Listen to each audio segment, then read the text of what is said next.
Video kali ini kita akan mempelajari bagaimana pengisian BKD atau beban kerja dosen di laman Sister atau Sistem Informasi Sumber Daya Terintegrasi.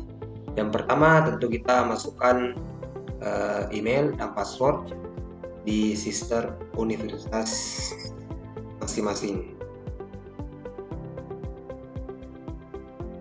Nah, setelah berhasil masuk, maka tampilan awal yang muncul seperti ini. Coba kita lihat dulu profil. Nah, sebelum melangkah lebih jauh, sebaiknya profil yang ada di menu ini dilengkapi dari nomor induk, nama, dan seterusnya sampai kepada nomor NPWP dan ID Sinta.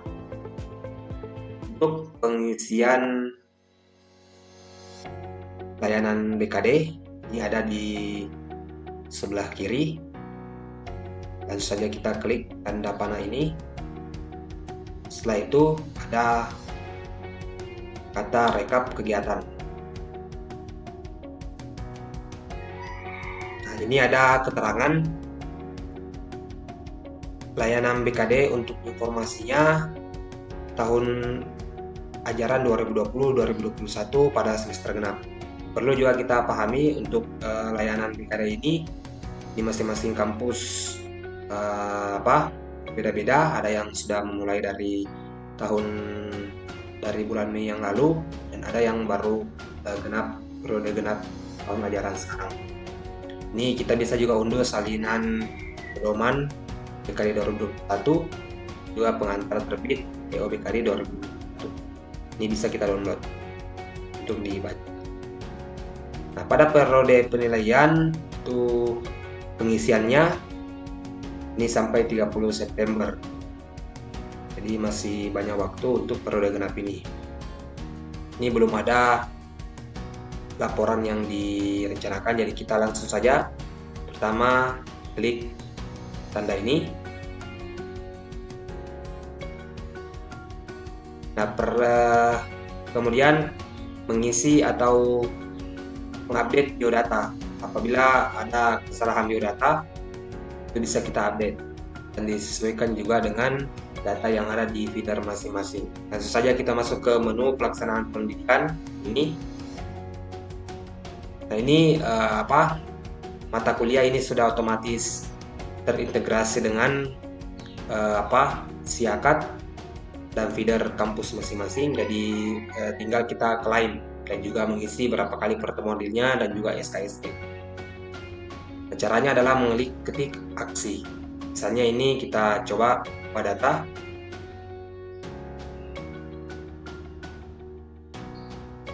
Ini kelas nama mata kuliahnya pendidikan kepramukaan kelas 06. Jumlah pertemuan kita isi misalnya untuk dosen tunggal misalnya 12 kali. Ruang SKS-nya 2. Teaching misalnya kita isi tidak. Maka SKS mata kuliah yang diakui adalah 1,5 untuk nilai hukumnya. Nah, kita kembali klik tombol hijau ini ubah data. Ini keterangannya berhasil mengubah data pada data laporan. Nah, setelah itu ini kita klik selesai.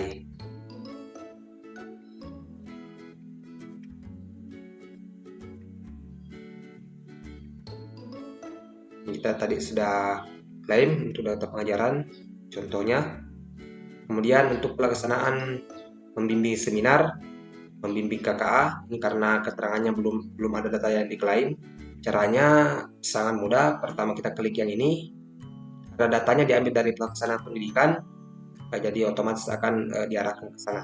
Kita ambil dulu untuk bimbingan mahasiswa. Nah, di sini bimbingan mahasiswanya untuk periode ini belum ada. Jadi yang wajib mengisi untuk pembimbingan mahasiswa ini adalah PDDikti, feeder PDDikti masing-masing. Jadi kita tidak berhak untuk mengisi ini. Yang berhak adalah feeder PDDikti masing-masing untuk pelaksanaan bimbingan mahasiswa. Nah, kecuali untuk bahan ajar, kita coba lihat bahan ajar. Nah, untuk periode misalnya tahun sekarang kita punya bahan ajar, tinggal kita masukkan diisi sesuai dengan tahunnya, ya. Kita isi semua jenis keterangannya, nama dokumennya, nama penulisnya, dan seterusnya. Kita lagi kembali di layanan Mikade untuk rekap kegiatan. Kembali belum isi. Pelaksanaan pendidikan. Ini tadi sudah untuk mata kuliahnya. Kita untuk bimbing KKN dan membimbing PPL. Nah, ini juga sama, sumber data itu berasal dari Bidardikti. Nanti otomatis akan tersambung jika sudah diisi oleh Bidardikti. Itu tadi untuk periode yang genap. Nah, periode genap ini belum terisi, khusus di kampus kami, rekapnya itu belum muncul. Coba kita lihat pengembangan atau kegiatan pengembangan program kuliah tatap muka daring RPS tanpa pelajaran. Ini bisa kita isi. Caranya klik tadi itu, kemudian klik tambah untuk periode sekarang. Ini kita tinggal isi apa kategori kegiatannya. Misalnya ini tadi pengembangan program kuliah tatap muka. Kemudian jenis bahan ajarnya apa, apakah dia masuk buku ajar, alat bantu, audiovisual, dan sebagainya. Kita coba cek audiovisual. Kategorinya intinya adalah semua kolom yang memiliki tanda bintang merah itu wajib diisi.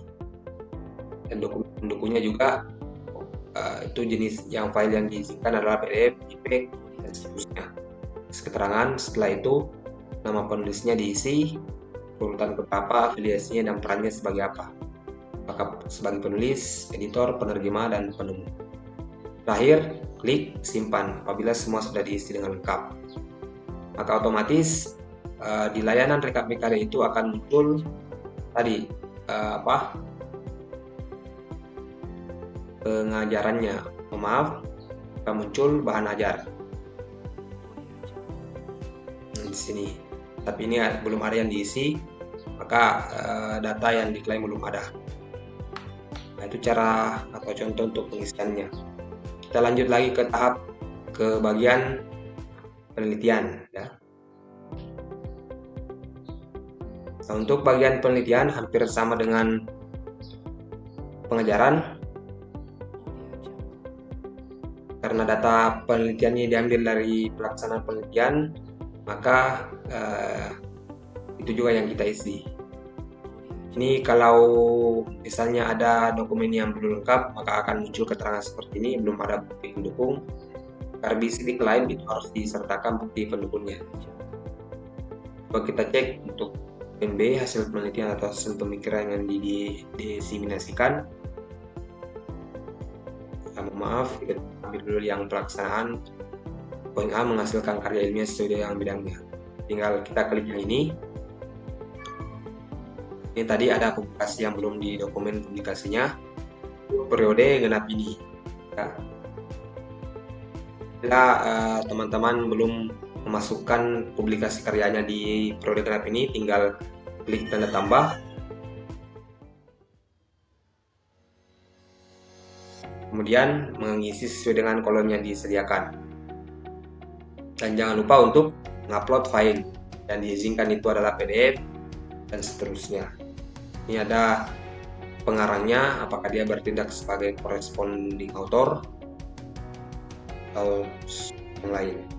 Ada penulis mahasiswa. Dan lebih baik kita libatkan juga mahasiswa untuk kolaborasinya, dan juga penulis atau peneliti dari lembaga atau kampus yang lain. Setelah itu klik simpan. Maka otomatis nanti di rekap Mikadenya itu akan muncul di sini. Tinggal diklik selesai. Ini juga berlaku untuk poin C, kerjasama industri, hasil penelitian pemikiran dengan kerjasama industri. Atau poin D, menerjemahkan buku yang diterbitkan secara nasional. mengedit atau menyusun karya ilmiah yang terbitkan dan didaftar secara nasional, atau membuat dan karya teknologi yang dipatenkan, dan seterusnya sampai poin H. Itu sama mekanismenya. Tinggal kita tadi klik yang kolom ini, kemudian menambahkan kolom tambah sesuai tampilannya ini. Cukup mudah untuk pengajuan BKD-nya. Kemudian kita coba cek di pelaksanaan pengabdian. Pelaksanaan pengabdian juga sama caranya. Diklik yang ini, kita diambil dari menu pelaksanaan pengabdian. Kita klik tambah untuk periode genap ini, tinggal mengisi sesuai dengan kolom yang disediakan. Ingat, tanda yang memiliki bintang ini wajib diisi, dan lebih baik juga semuanya diisi agar keterangannya lebih lengkap dan lebih jelas. Oh ya, mohon maaf tadi untuk pelaksanaan penelitian di sini itu sebetulnya bisa langsung kita import di Sinta. Apabila Bapak Ibu publikasinya sudah terindeks Sinta, maka langsung bisa kita import melalui kolom ini. Ya, kita lagi kembali untuk pelaksanaan pengabdian juga berlaku semua pada poin C, poin D, dan seterusnya. Kita lanjut lagi ke pelaksanaan penunjang. Dia juga sama, ini saya sudah kemarin mengisi satu nama kegiatan mengikuti workshop pembelajaran untuk periode ini contohnya. Jadi langsung saja kita, apabila bukti pendukungnya sudah lengkap, maka akan muncul centang biru seperti ini. Tinggal kita klik selesai. Bila kita mau menambahkan, langsung kita masuk ke dari menu penunjang. Ini tinggal kita klik kolom tambah, mengisi kategorinya. Ini lengkap kategorinya, apakah dia menjadi anggota panitia di perguruan tinggi, di lembaga pemerintah, mewakili perguruan tinggi, dan sebagainya. Nama kegiatannya apa wajib diisi, jenis kegiatannya sudah disediakan, tinggal kita pilih sesuai dengan jenis kegiatan yang kita miliki, anggota dan seterusnya. Bukti pendukungnya untuk penunjang ini bisa ambil SK, dan bisa juga kita buatkan uraian kegiatan. Setelah itu klik selesai, maka akan muncul secara otomatis akan muncul nomor urut 2 dan kita klik selesai. Nah, ini ada satu hal yang menurut saya menantang untuk dosen khusus asisten ahli. Jadi bukan lagi profesor yang diwajibkan untuk membuat sebuah karya, tetapi asisten ahli sudah diwajibkan, akan diberi keterangan kewajiban khusus. Apa kewajiban khususnya? Ini SK-nya ada. Kewajiban khususnya yakni menulis buku ajar, buku teks minimum 1, menulis publikasi ilmiah. Jadi BKD ini tidak bisa diklaim apabila salah satu dari kedua syarat ini tidak terpenuhi. Ini buku ajar dan juga publikasi ilmiah. Ya. Tapi di sini belum disebutkan apakah buku ajar ini memiliki ISBN atau tidak. Kemungkinan buku ajar ini bisa tidak memiliki ISBN. Coba kita lihat di kesimpulan. Nah, ini belum ada yang memenuhi, masih banyak yang tidak memenuhi. Penelitian belum, karena tadi kita belum isi. Kemudian pelaksanaan penunjang juga belum, sudah ada, tadi kita sudah isi, memenuhi. Jika keterangannya TM artinya tidak memenuhi, jika keterangannya M artinya memenuhi. Nah, ini maksimal beban SKS, maksimal total pelaksanaan pendidikan dan pelaksanaan penelitian minimalnya adalah 9 SKS. Tapi karena beban SKS-nya 7,75 berarti belum memenuhi. Total kinerjanya sudah memenuhi karena minimal yang kinerja yang dibutuhkan 12, sementara nilainya ini sudah 13. Tapi apabila melebihi 16 SKS, maka itu juga akan ditolak. Hampir sama pengisiannya dengan aplikasi BKD yang kita ini juga minimal membuat wajar atau menulis publikasi ilmiah. Setelah itu simpan secara permanen. Tapi saya tadi belum mengisi untuk pelaksanaan penelitian dan juga penelitian masih satu, jadi saya belum mengisinya. Apabila Bapak Ibu mau menarik kinerja dari portofolio, tinggal kita klik yang ini. Jadi setiap periode pengisian BKD itu infonya ada di keterangan ini. Penarikan kinerja dari tanggal 1 Maret sampai 30 September. Periode penilaiannya 1 September sampai 30 Oktober. Periode pengisian 1 Agustus sampai 30 September. Ini berlaku untuk periode genap sekarang. Dan apabila periode ini sudah tertutup, maka itu akan dilanjutkan ke periode 2021-2022 ganjil. Nah, alhamdulillah untuk laman ini kita sangat terbantu ya untuk pengisian BKD, dan juga menantang bagi dosen-dosen untuk melakukan publikasi atau menghasilkan karya-karya lainnya yang menyangkut dengan tridharma perguruan tinggi bagi PTN dan caturma perguruan tinggi bagi perguruan tinggi Muhammadiyah.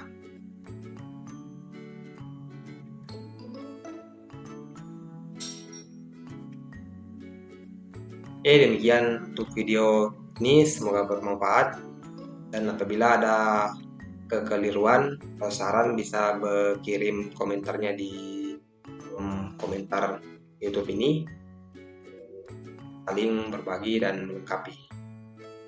Demikian, lebih dan kurangnya mohon dimaafkan. Wassalamualaikum warahmatullahi wabarakatuh.